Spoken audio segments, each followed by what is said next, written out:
Inasahan na ng sakdal para sa mga kasong plunder at graft ni Senador Jinggoy Estrada, Janet Lim Napoles at iba pang akusado.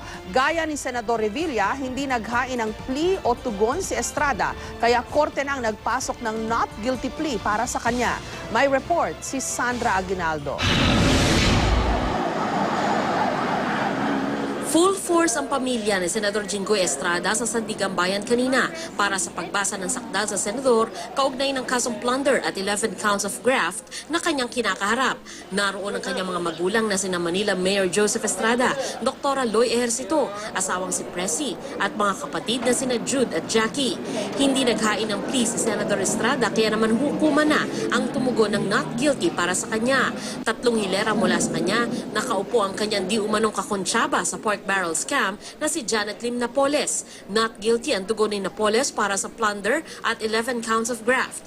Pero naghahanda na raw ang kanyang kampong dumulog sa Korte Suprema. Meron akong iaakyat sa Supreme Court, questioning ko yung mga paiba-ibang resolution nila sa Ombudsman. Pagiging state witness?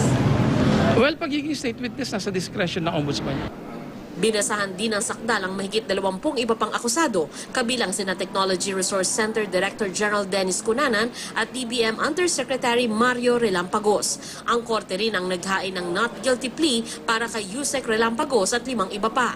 Hindi pa rin naaaresto sa ngayon ang 6 pang akusado, kabilang ang dating staff ni Estrada na si Pauline Labayen at dating driver ni Napoles na si John Raymond de Asis.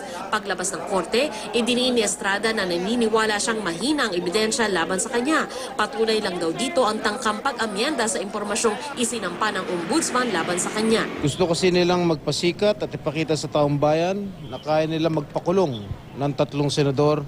Kaya naman naghain agad sila ng information kahit na alam nilang wala naman talagang kaso at walang matibay na ebidensya laban sa akin. Matapos ang arraignment ni Senador Jinggoy Estrada, magsasagawa ng preliminary conference 2 linggo mula ngayon. Masusundan ito ng pre-trial sa pagpasok ng buwan ng Agosto. Ito na ang ikalawang plunder case na kinaharap ni Senador Estrada. Co-accused siya noon sa plunder case ng kanyang ama. Nakulong nga rin siya noon pero kalaunan ay pinayagan ding makapagpiyansa. Ito ang naisulit mangyari ngayon ng senador. I am very hopeful that the granting of bail will not be far behind as the evidence against me is really very, very weak. What I'm worried about, our children, yung mga apo ko, hindi sila mapakala. Mga yung mother ni Jinggoy, si Dr. Aloy. Hindi ko na makausap. Laging meron sa akin dasal ng dasal. Nananalig naman si Ginang Presi Ejercito na malakas ang depensa ng kanyang mister. Hindi lang po daw weak yung case, sabi po sa amin ng mga lawyer, but it's defective. So, sana nga po mag-grant yung inihiling namin sa Panginoon na dinadasal namin na ma-dismiss po yung case ni Senator. Sandra Aguinaldo, GMA News.